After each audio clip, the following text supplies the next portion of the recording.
My friends traumatized a burglar, but it was so funny that we got away with it. During my college years, I hosted an end-of-year party at my house. Suddenly, I felt the urge to throw up.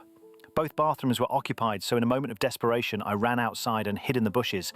Once I was done and looked up, I noticed my neighbour's window was open. This struck me as odd since he was at the party and lived alone. Curious, I approached the window and saw a man with a travel bag stuffing valuables into it. It took me a moment to grasp what was happening, but when it clicked, I dashed back upstairs to tell everyone that someone was robbing the house next door. A few girls called the police, but the guys were already ready for action. Some grabbed brooms, and one even grabbed a roll of duct tape. They all rushed over to the neighbour's house. The burglar spotted them, panicked, and tried to escape through the same window. By then it was too late. The group of drunken guys tackled him to the ground and began hitting him with their brooms. The burglar lay there, terrified, as more friends came outside. The guy with the duct tape started tying the burglar's hands and feet. I was baffled by how he just let it happen. After one of us brought out a giant trash bag, we stuffed the burglar inside, wrapping him up like a Christmas present while continuing to bind him with duct tape. He mumbled for us to let him go, promising he would never return.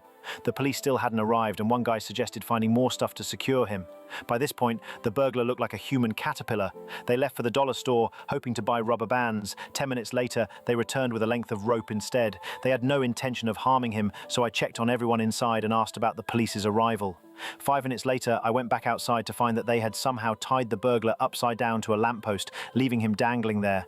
Everyone was still drunk, and the police response time was noticeably slow. By the time they finally arrived 15 minutes later, we had set up our speakers and were partying around the human caterpillar. I think someone even offered him a beer, but he couldn't drink it upside down. A few neighbors came out to ask us to lower the noise, but after seeing the burglar and hearing our explanation, they laughed and thanked us for catching him. When the police arrived, they tried hard to maintain a serious demeanor, but we could see them stifling smiles. They had been searching for this guy for a while and couldn't believe this was how they finally caught him.